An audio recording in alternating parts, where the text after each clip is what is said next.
we have now Biden in almost a year.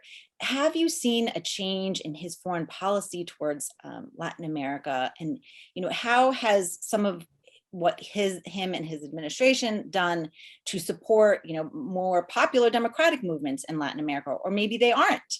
I was just looking, by the way, at the list of ambassadors, and 50% of ambassadors' positions from America to other countries aren't filled, including to Brazil and other important Latin American countries. So, does the U.S. still have a voice, in Latin America?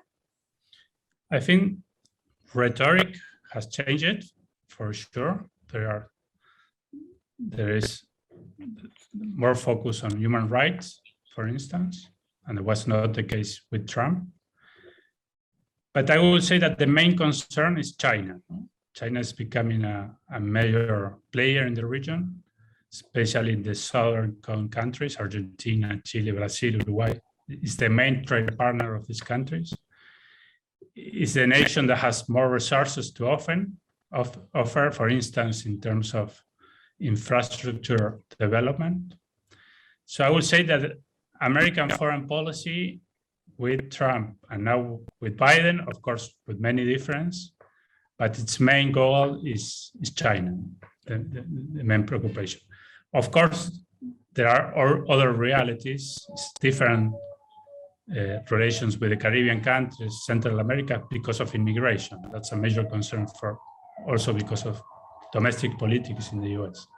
But overall, with the big countries, Argentina, Brazil, even Mexico, there is a growing focus on China's presence in the region and how to compete with China in terms of, for instance, there is a new American program that has to do with providing funds for infrastructure.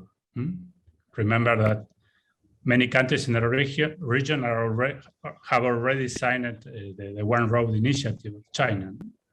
The big one have not, and that's an issue of concerns of the US.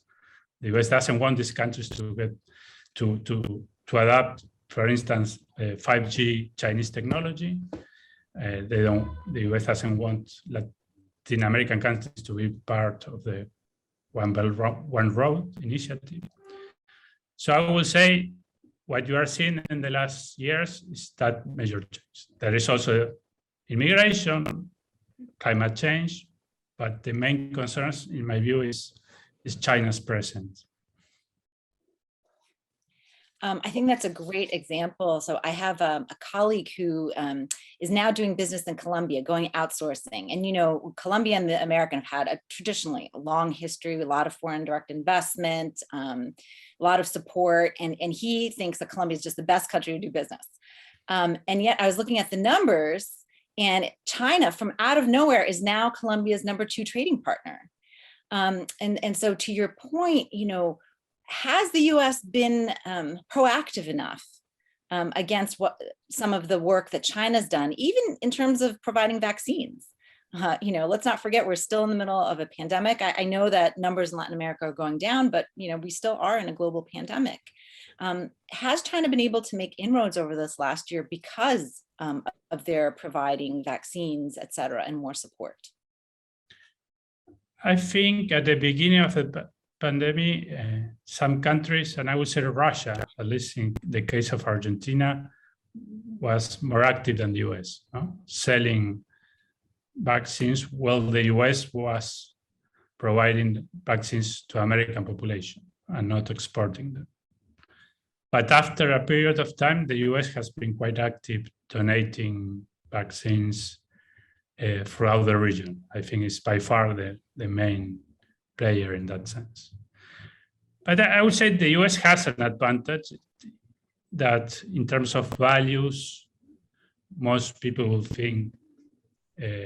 feel closer to the US than to China, not necessarily to American government.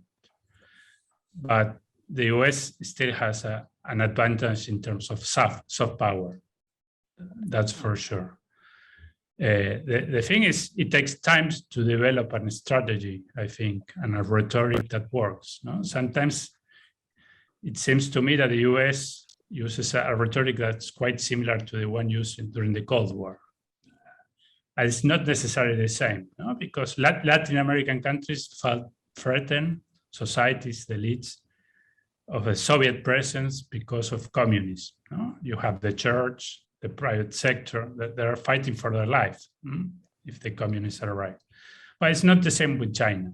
China's elite seems to see China as a more pragmatic player. So maybe it's more difficult for the US to develop a rhetoric in this competition with China in Latin America, no? Because we don't feel as threatened by the Chinese as we felt with the Soviet. In Asia, it's different because Asian countries really feel threatened by the Chinese in terms of security. But each region has a different reality, I think. And because we are far away from China and our relation is mostly economic, I don't perceive that there is that sense of threat.